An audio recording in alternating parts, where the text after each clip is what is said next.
And make sure I'm going the right way. So what I want to cover is some general requirements for employers in New York State. So sort of like if you're thinking about hiring people for the first time. Actually, if I could get, I don't know whether you guys can do the reactions. If I could get a show of hands, how many people here currently have employees? If you could just give me a sense of like a thumbs up or whatever you can do, just so I can get a sense. So there's at least one or so. So I'm assuming the rest of you maybe are thinking about hiring people. So this will maybe, especially if you're like newer to employees, this might be a little bit more relevant. Then I want to talk about distinguishing between agricultural and non-agricultural jobs and why does this matter? Because, as a lot for a lot of agritourism businesses, there are some slightly different laws sometimes around agricultural work than there is around non-agricultural work. Classifying and paying employees and some of the things to be thoughtful of or mindful of. And then hiring kids in youth labor for agritourism businesses, really being aware of what's allowable maybe or not allowable or best practice for bringing youth on to protect yourself. So with that, first I'm just going to go into some of the steps of hiring employees. So sort of those things that, as an employer or as a new employer, you need to sort of jump through these hoops in order to bring somebody on. The first one is, and this one I think is sort of, maybe is familiar, is that you have to get what they call an EIN, and it's like a social security number for a business or it's an employer identification number from the IRS. And that's really simple to do. You go online, you Google EIN IRS, you go to their website, you fill in a form, and it's very simple. It's free in order to do that. And that is the number then. This is sort of the important first step before you hire anybody, is because every form, every thing that you fill out after that is going to ask for this EIN. And if you don't have it, then you won't be able to complete the rest of your paperwork.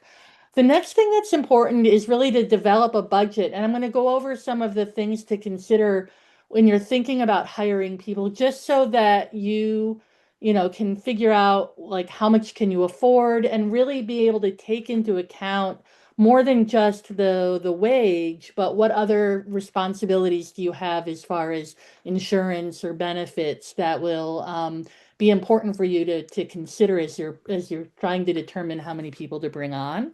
And then it's also very important before you hire that you develop a record keeping systems to track hours, to track pay, and then for HR record keeping. Because as you bring on employees, it's you start to there you're now as a business have more liability. You could be inspected by DOL to determine whether or not you're complying with labor laws. You could be inspected by, the IRS, to make sure that you're doing things appropriately. You could be, there are a lot of agencies that are going to be concerned about various aspects of your employees and your payments to your employees or your benefits to employees.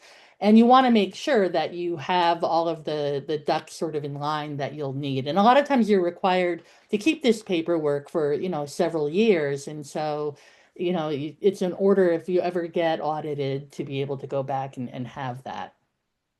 Um, so the you're really wanting to think about budgeting as an employer when you bring on an employee, you're responsible for their wages, like minimum wage or whatever you're paying. But on top of that, you're also responsible to pay the employer's share of Social Security, which is 6.2% of their salary would be on top of their wages. And then the employee also, you would withhold 6.2% for Social Security. Medicare also is 1.45% that you would be responsible for.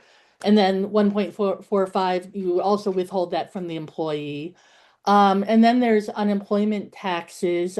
Federal tax is 6% on that first $7,000 of their wages. After that, you don't hold federal unemployment tax.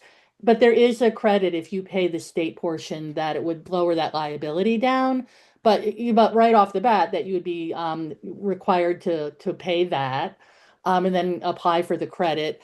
And then there's state unemployment insurance is also mandated, and the rate for new employers, if you're a new employer in New York, it's going to be 4.1% of the first 17,600 that you pay for an employee.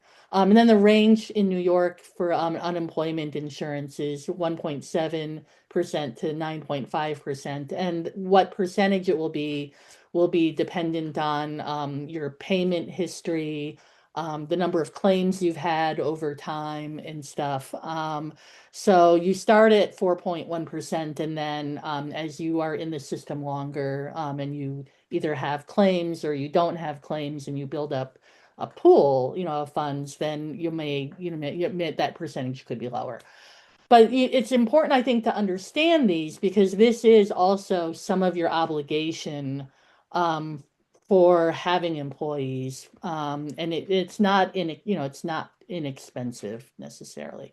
Um, there is some exemption for unemployment insurance, especially like if you have an agritourism business and you're hiring your own children that are under 21, you don't have to pay unemployment insurance. Minors under 14 years of age, if you have some kids who are doing like harvesting berries or stuff for you on your farm, you don't have to withhold unemployment for them.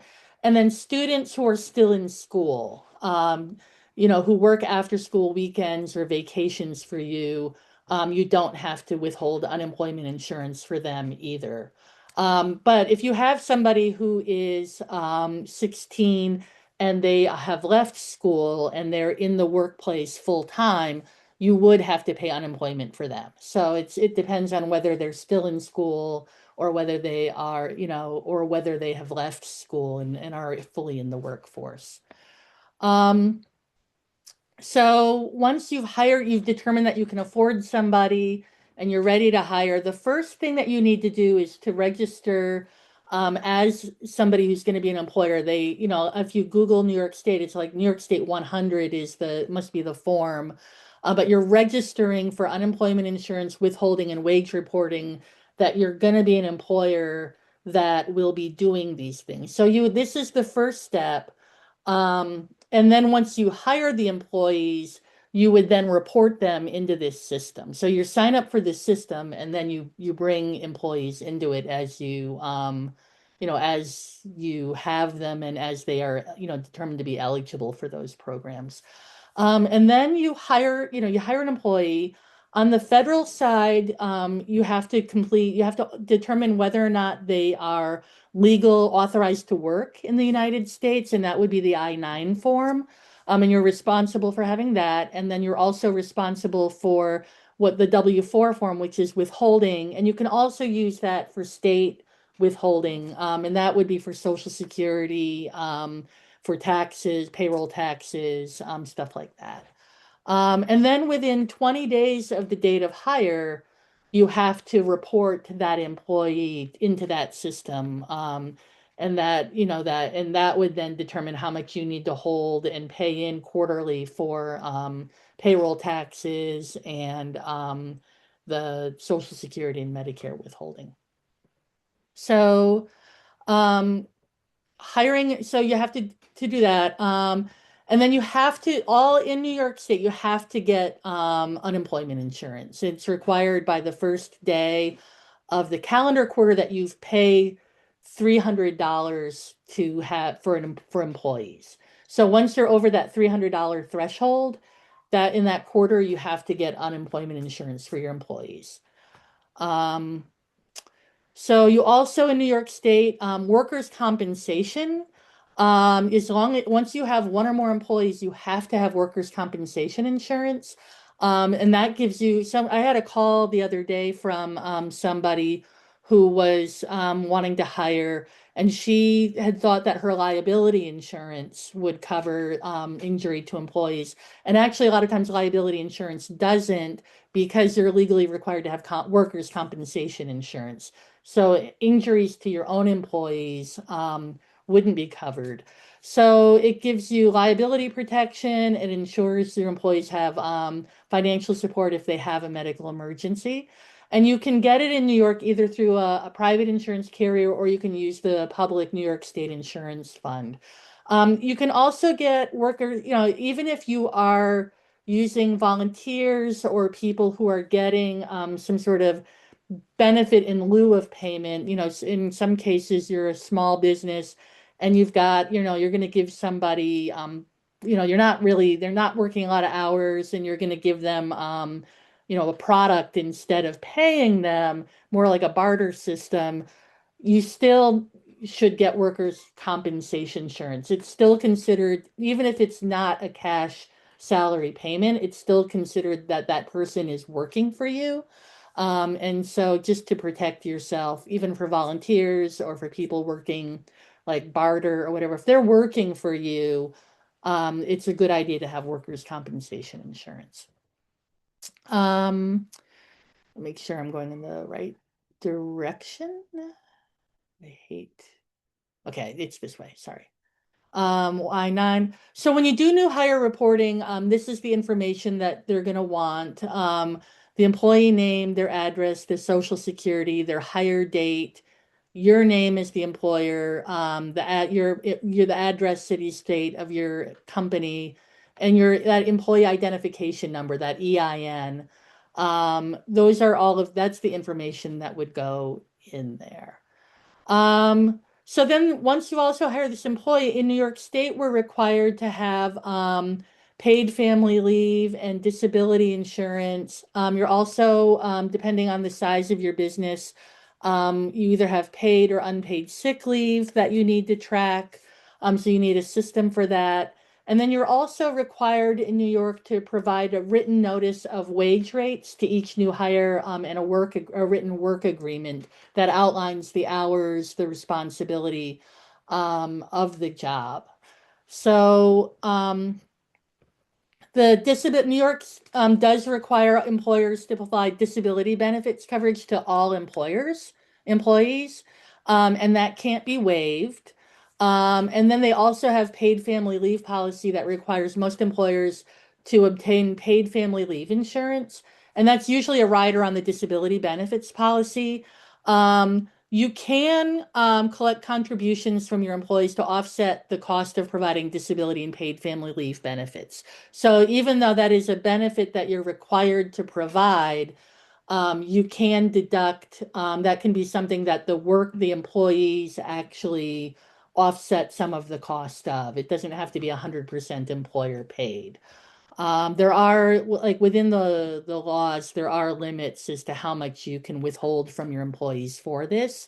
But it is something that, is not entirely necessarily on your budget. There are some exemptions to paid family leave. If you have part-time, and this is for agritourism, I think really, and agriculture in general, part-time and seasonal employees can opt out of paid family leave. So it's up to the employee to determine whether or not they want to opt out of it. If they're working less than 20 hours a week and fewer than 175 days a year, they can opt out. Or if they're more than 20 hours a week, but they're going to be fewer than 26, so less than half the year, they can also opt out. Um, but if you're self-employed, you can actually opt in to paid family leave insurance. So if you would like to actually have that as a benefit for yourself, you can actually do that. So it's a benefit that you can provide, I guess, to yourself. Um, yeah, okay. And then New York also does require now employers to provide sick leave to employees. So everybody, all private sector employees are covered, regardless of what industry or occupation, whether they're part-time or full-time. And you have to accrue it at least 1 hour for every 30 hours worked. That's the slowest rate of accrual. You can also give the employees, like a pool of credits up front. There are different ways you can do it, but it has to be for every 30 hours work, they have to accrue at least an hour. If you have fewer than five employees and your net income is less than $1 million or less, you have to provide 40 hours of unpaid sick leave per year, but it's unpaid. You just have to let employees have that time off. But if your income is over $1 million or you have five or more employees, you have to provide 40 hours of paid sick leave per year. And that carries, it also does carry over. And so if you have employees and then and they're seasonal and then they come back the next year, if they've had hours, from last year, and they weren't paid that, they were never took it, that would be something that you would then have to have a record keeping system that would carry that over. So what some employers do in that situation is they pay the sick leave out at the end of the season, like whatever hours the person has, so that they don't have to carry that over if that record keeping would be complicated for you. Um, so that's just something to be aware of, is that there is a requirement for carryover for that sick leave. Um, and so the other general requirement for all employers in New York is they have what they call in New York State the Wage Theft Prevention Act. So employers have to give a written notice of wage rates to every new hire. And there's different forms that they have for different types of employees. They have one for hourly, one for exempt, one for piece rate or non-hourly pay. And you can use your own form. It just has to have the information that is in that form. But it gives the rate of pay, including what the overtime rate of pay would be if that applies, how employees will be paid, whether it's by the hour, by the shift, by the day, what is the payday, what is the official name of the employer, what is the address of the main office and contact information, and what allowances would be taken as part of the minimum wage, whether it's tips, meal and lodging deductions, if there's any deductions like that, that would need to be outlined in that notice. So that's really important because that is something that all employers in New York are also required to do. Um, and then the final thing is that in New York State, there are some mandated trainings and policies, and one that applies to all businesses is sexual harassment training and policy. So every employer in New York is required to provide employees with sexual harassment prevention training. You do that when somebody is hired, they need to have the training. And then if you have employees that carry over year to year, you have to have an annual training. So if you're a seasonal operation, generally like when everybody arrives, at some point you would have the annual training and document that the training was held. You also are required in New York State to have a sexual harassment prevention policy. And there's a model policy that the state has.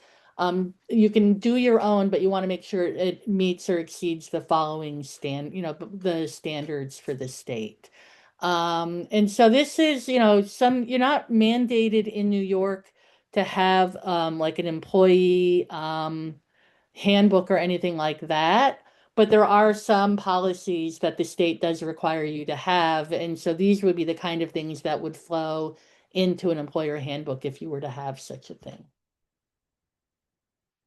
The other thing that sometimes small employers forget is that they have what they call posters. But employers are required to post information about labor laws and benefits and stuff and safety often in a place where employees have access. And New York State, if you've had a job, if you've worked somewhere in the past, you've probably seen these posters, you know, um, so what is the federal minimum wage? What are your employee rights under the Fair Labor Standards Act, under the Family and Medical Leave Act? And New York State Department of Labor makes these posters available to employers in New York State. So on their website, there is a place where, especially under the ag program, where you can download all of the posters, and then you just have to like get a big bulletin board somewhere like in an employee break room or somewhere where the employees can see it, and just make sure that they're all up there. And so that's actually something that if you were ever to be audited or inspected by Department of Labor, that's one of the things they're going to look for is that you have these posters up. So that's actually really important. There is a helpful resource. The Farmer's Guide to New York State Department of Labor is on the website, and that updates the every year it updates the labor regulations, especially around agriculture. Agritourism, as I'll talk about in a minute, has some differences, but a lot of in New York State, actually, a lot of the farm labor laws and regular labor laws are starting to converge. There used to be, as I'll explain in a minute, like more difference between farm labor and regular labor, but some of those differences have actually disappeared over time. That farm labor is much more regulated like regular labor at this point. So the key piece of regulation that governs a lot of the laws around labor is the Federal Fair Labor Standards Act. And it has four main components that are really relevant. The requirement of a payment of a minimum wage, the requirement of overtime pay for working 40 or more hours in a week, record keeping by the employer on employees, so accurate information that identifies the worker, the hours worked, and the wages earned, and then child labor standards and restrictions on child labor. Those are the four main components that sort of govern a lot of like federal labor law and then flow down into the state labor law. Um, the exemptions for the Fair Labor Standards Act are the owners of the business are exempt from it because I assume they feel like you're not going to mistreat yourself if you're the owner. Because a lot of the Fair Labor Standards Act is really protecting, sort of wage, people who are hourly workers, sort of who are reliant on the companies that they work for. The immediate family members working in the business are also exempted from the Fair Labor Standards Act, so they would be exempt from minimum wage, exempt from a lot of that record keeping. But it's important that when they say immediate family members in the context of this, it's the parent, child, grandparent linkage, not siblings or in-laws or aunts or uncles or cousins. So if your aunt works for you as an employee, you would have to pay her minimum wage. It is, she would fall under Fair Labor Standards Act for that if she's an employee, but you would not have to pay your parent or your child that line. You wouldn't have to pay minimum wage to. Contractors, and we'll talk about contractors in a minute because a lot of times people try to make their employees contractors because as you can see there are a lot of requirements around being there's a lot of responsibility and cost to being an employer. And then agricultural workers actually are exempted from some portions of the Fair Labor Standards Act at the federal level, but in New York, as we'll talk about in a minute, there are fewer sort of exemptions for agricultural workers than there used to be. So the first one is overtime. Is that, if you go back to the Fair Labor Standards Act, you have to pay overtime after 40 hours. Um, at the federal level, agricultural workers are exempt from overtime, but New York State requires overtime for agricultural workers now after 52 hours of work. So the federal law is 40 hours. Agricultural workers in New York, it's 52 hours. And in general, the states can be, if the state is stricter than the federal government, the state law at that point is what you're held to as an employer in that state. Exempt salaried employees, they have to meet a test to be exempt from overtime. So if you are a salary, many of us at times have been exempt employees, so we don't get paid hourly. And if we work more than 40 hours, we're paid basically you're paid a certain amount, regardless of how many hours you work. Um, but the one thing is that exempt employees do need to earn at least minimum wage for the hours that they're working. So if you are an exempt employee and you're working, let's just say 80 hours, if you were to take that 80 hours and divide it over by like what you're getting paid, on average, it should average out to more than minimum, the state minimum wage. And if it doesn't, then that would be problematic. You'd either need to get paid more or work fewer hours. And so there are minimums for the salary that you have to pay in order for somebody to be qualified as exempt. And in New York State, because of the minimum wage is now $16 an hour, you have to be paying somebody at least $62,000 a year in order for them to even be qualified to be an exempt employee. And it would be higher if you're in New York City or Long Island or Westchester, because their minimum wages are higher. So that's, so you can't, one thing that, especially as agricultural work, started to not be exempt from overtime anymore, there were a lot of farms that said, well, then I'm just going to make everybody, as many people as possible, an exempt or salaried employee. But one of the challenges is that you do have to pay them at least this wage per year. And then they also have to have either a managerial or administrative role. If they are strictly a field worker, even if they're making that a year, they probably wouldn't qualify as being an exempt employee just based on job function. And then the other thing with overtime is if you have an employee and they work both an agricultural job and a non-agricultural job, and in the case of a agritourism venture, say they work part-time, helping to harvest berries, and pack them so that you can sell them in the store, and then they work part-time in the store. The working in the store is probably not going to be an agricultural job for a lot of businesses. If you're selling anything that wasn't produced that isn't a farm crop produced on your farm, like you've got t-shirts or you've got stuff from other farms or you've got like other products that you're selling, then that wouldn't be considered to be an agricultural job. And if they work any job that's not an agricultural job, they would be required to be paid for overtime after 40 hours, regardless of what job triggered the overtime. So if they worked 1 hour in the store and 50 hours on the farm, you'd have to pay them overtime after 40 hours because they did during that period work on a job that qualified for overtime after 40. So that's just, you need to have good records about what people are doing, whether they are an agricultural job or a not agricultural job. And, and if you're trying to sort of manage your budget, definitely be aware that overtime is at 40 for non-agricultural jobs, and it's at 52 right now for agricultural jobs. Um, so the other ag exemptions, overtime, which I talked about, that's limited in New York State.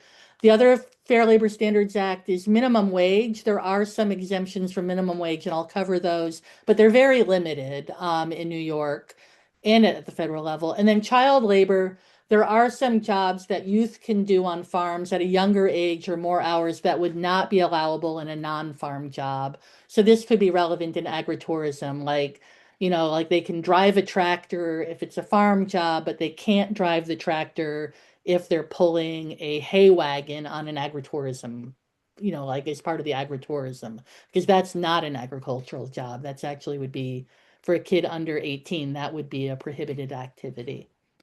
Um, so the minimum wage exemption, there is a small farm exemption for agricultural workers that at the federal level, they're entitled to the agricultural workers, if they work more than 500 man days of agricultural labor for small farms. So if you're a small farm and you use fewer than 500 man days, and a man day is an employee performing at least 1 hour of an agricultural work during a day.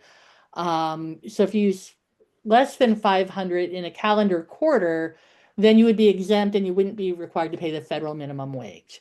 Um, but New York State, that minimum wage standard applies only to farm workers employed on all farms where you pay everybody who works on the farm cash wages. Um, if they once your payments exceed $3,000 in a calendar year, So once you've paid more than $3,000 to everybody, whether they're a farm worker or not, you're required to pay New York State minimum wage to your employees. If you're so so I have seen some people that are, very small farms. They've never hired an employee. They want to have somebody work for them just a few hours, and they're going to only pay a little bit, and the person's willing to do it. And they've never paid anybody, bookkeepers or anybody at all, any wages.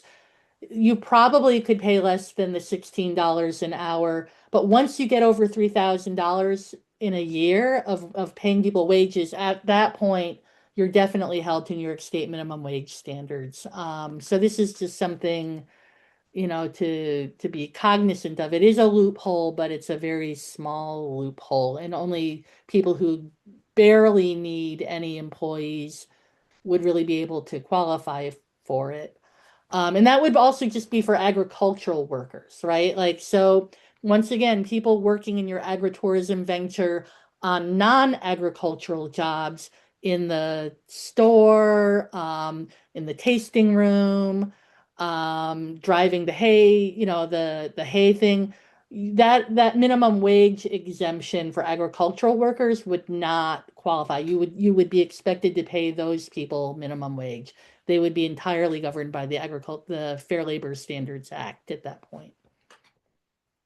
So what is an agricultural worker? Um, agricultural worker, I mean, it's agricultural worker is somebody's doing farming work, right? It's integral to the farming operation. So like a bookkeeper is not, even though the bookkeeper works on a farm, they're not an agricultural worker. If you have workers operating a hayride or a petting zoo, that's not considered to be an agricultural worker. Servers for a farm harvest dinner would not be an agricultural worker, but somebody who is harvesting a crop would be an agricultural worker. Maintaining the fields would be an agricultural worker. If they are, sort of taking care of the animals that are used for agricultural production or the crops used for agricultural production, that would be agricultural labor at that point. Um, and then also the other thing is that agricultural labor, those exemptions don't include work performed by employees who are working on other people's commodities. So if you're packing another farm's products, you're selling another farm's products, at that point, that agricultural labor exemption goes away. And so that's where a lot of times, if you had a farm store and you had workers who were just only selling the product that was grown on that farm, they could fall under the agricultural exemption. But as soon as there's like even any other farm's product at that store, any non-farm product at that store, at that point it just becomes a retail market, and that worker would not be an agricultural worker at that point. Stipends. This is another one that a lot of small businesses, can I pay a stipend for the summer? I'll give $1,000 if you come work on my farm. So one of the things that you run into is that workers that would be classified as an hourly worker, it's a manual labor job. So they're not exempt, especially for like as I said, more manual labor activities. They're required to be paid weekly in New York State. So, I mean, even if you could have the stipend fall under the minimum, the requirement, it's still an agricultural job, and you're going to pay less than $3,000, and you've never paid more than $3,000. Um, you still have to pay them weekly. You'd have to like figure out how to pay them weekly because that is one of the New York State requirements. You can't pay an employee less than they're eligible under Fair Labor Standards Act or state law for the hours that they work.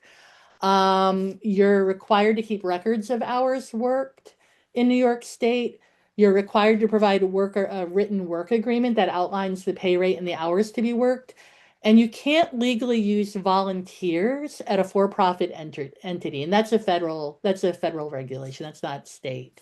So that's just if you can sort of figure out, once again, if you're like not pay, if it's agricultural work and and people you're doing more of a barter thing and you've never paid more than $3,000, you could maybe figure out some sort of stipendy thing, but you do have these other requirements as far as hourly, weekly pay, documentation of hours, written work agreements, and that that would make stipends for most workers within your business kind of would be probably challenging.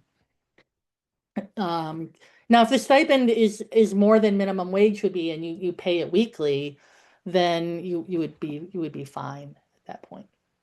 What about contractors? This is the other thing that you see is a lot of people want to say, okay, well, rather than me hiring employees, I'll hire people as contractors and then I'll just give them the 1099 form at the end, and I won't be responsible for them at this point.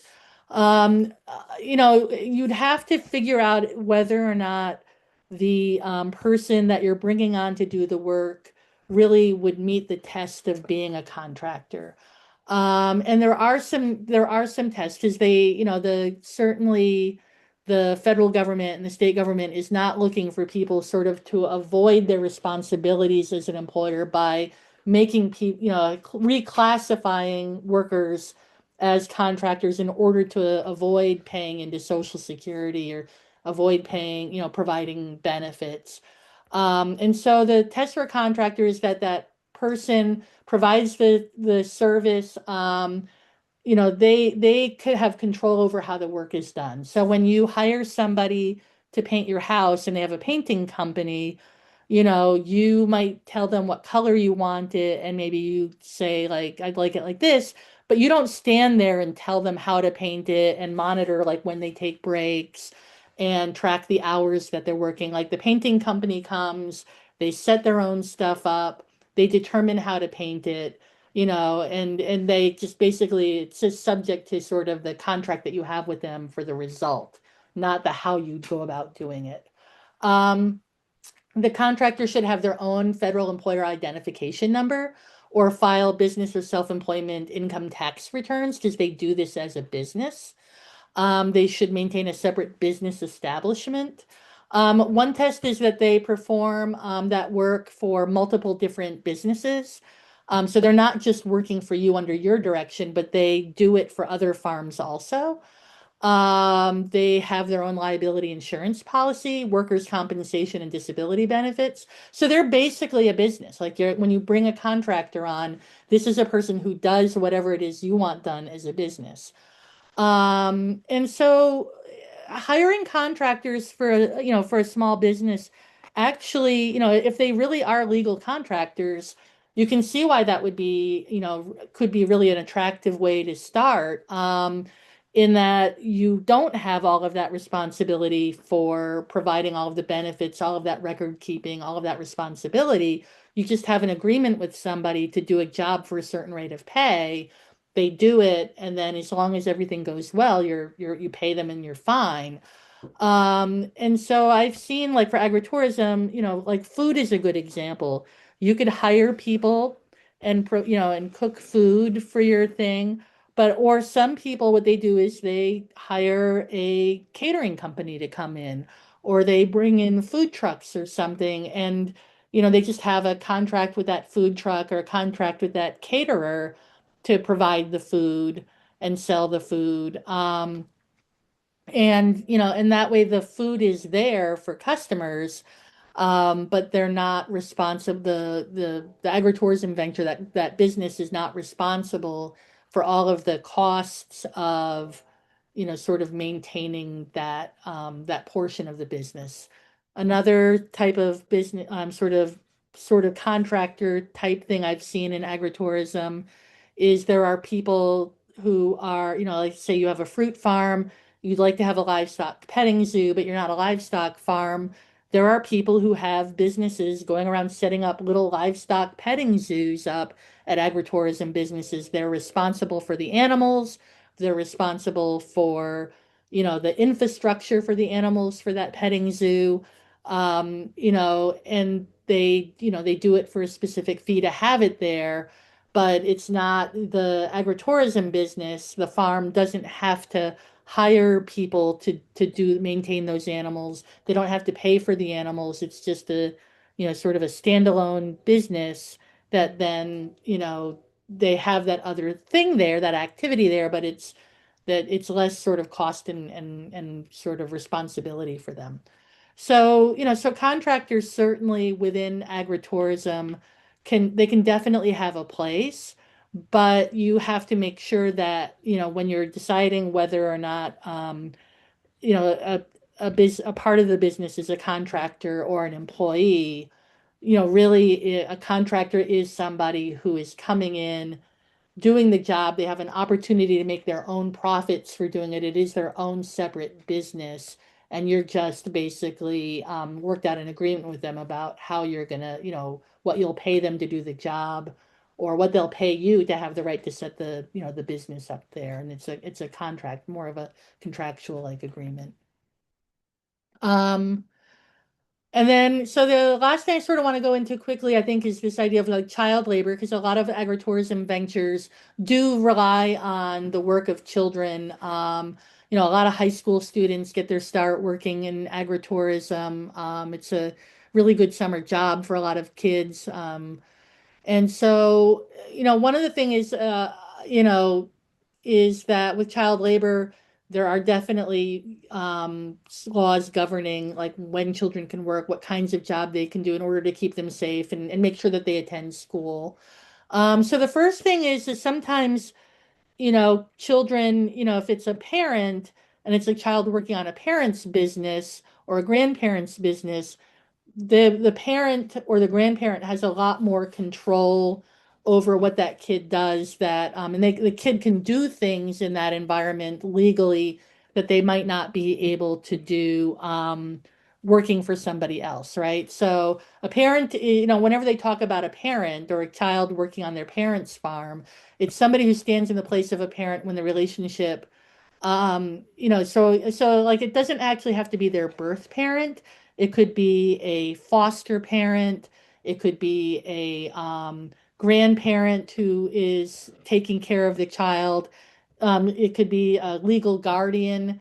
But it's somebody who has that responsibility of caring for the child and supporting for the child, and would be under these laws considered to be a parent.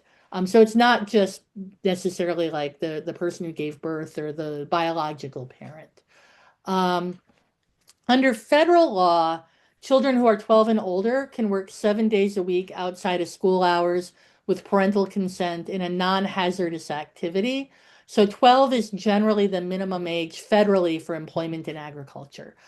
Children under 12 can be employed in non-hazardous agricultural job on a small farm outside of school hours with parental consent. And then once kids reach 14, they can work any job on a farm that's not hazardous. And then once they turn 16, they can work any farm job without restriction. Now that's federal law. New York State is a lot more restrictive. And under Fair Labor Standards Act, yeah, so if a parent or work in place of parent. In New York state law, children under 12 can't be employed in any business, including a farm business of their own parents. So you can't hire children that are younger than 12 to work in your agritourism venture. Even if it's your agritourism venture, they can't be employed there. Children who are 12 or 13, there are some limited opportunities on agritourism farms. They can be employed on their own parents with no time restrictions, and they can be employed on another farm if they have a work permit and written consent of a parent. But the only thing they can really do is hand harvest of berries, fruit, and vegetables. So it's very limited what their jobs that they can do and get paid for. And they can't work more than 4 hours a day. And it's only during the summer, it's not during school hours. So it is very restrictive.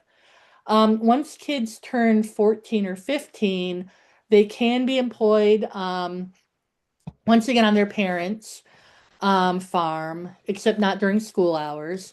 They can be employed on another farm if they have a work permit. There aren't really for farm work. there's no hours restrictions except not during school hours.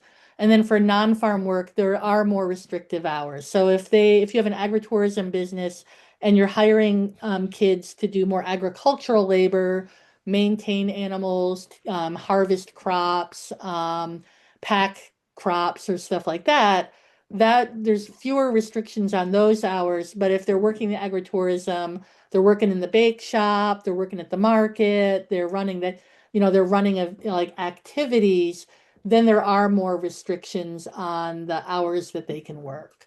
More like standard retail types of things. There are also more restrictions around hazards. So kids are under the age 15 and under, they can't do baking. So if you've got a bakery, they can't work in the bake shop. They can't work with power-driven food slicers, grinders, bakery type mixers. They can work like at a snack bar or something, but there's they really shouldn't be in a commercial kitchen doing a lot of commercial cooking. So that would be something else to be cognizant of if you have an agritourism that's also a bakery or something like that, or has any sort of food preparation. Um, and then the other thing is that children actually under the age of 17, so 14, 15, 16, 17, they cannot be a helper in a motor vehicle or drive a motor vehicle as part of the job. So no hay rides, no driving the tractor, like driving people around, no like being on the hay ride, sort of narrating. They have to be over 17 or older in order, I mean, 18 or older to do that job. Um, Kids that are younger can get they can go through tractor safety and get a permit to drive a tractor as an agricultural work. But if for non-agricultural work, you shouldn't have a kid who's under in New York State who's under the age of 18 being involved with motor vehicles or on motor vehicles or being a helper on a motor vehicle, bus rides, hay rides, anything like that. That's an 18 or over job. And then children 17 or 18, there's fewer restrictions. If they can be employed on a farm without a work permit and there's no hours restrictions except not during school hours. And then if it's not a farm position, tasting room, market, they're going to need working papers. But there's fewer restrictions on the hours except, no school hours than there would be for kids that are 15 and younger. And then I didn't list them all. There are jobs that are too hazardous for kids under 16 in agriculture or 18 outside of agriculture, but you're not as likely on it, I think, for most agritourism, besides like the motor vehicles, things like what do you call those? Forklifts, or motorized, things like that. Chainsaws and stuff. But generally, that's not when you're hiring people for agritourism, that's not really what you're hiring them for. But just be aware that there are tall ladders, things like that. You really shouldn't have children on those also. But in general, you also want to, if you're really going to have people do jobs that are outside of the types of jobs you would tend to see kids do, you might want to make sure that you're following, sort of best practices as far as safety and stuff. Um, there are resources. I work a lot with Cornell Ag Workforce Development. And so if people we actually have a hotline if people have labor questions for, agriculturally related, we can sort of try to answer questions and lead you to the right place. There's New York FarmNet also can help people who are looking at thinking about hiring and what they need to do. And then in most communities, you have small business development centers and SCORE business mentors. And they also can be a really good resource for helping to navigate somebody through the requirements of being an employer and what you need to do in order to be compliant, especially for things like setting up record keeping systems and stuff like that. I think the small business development centers would be really excellent for.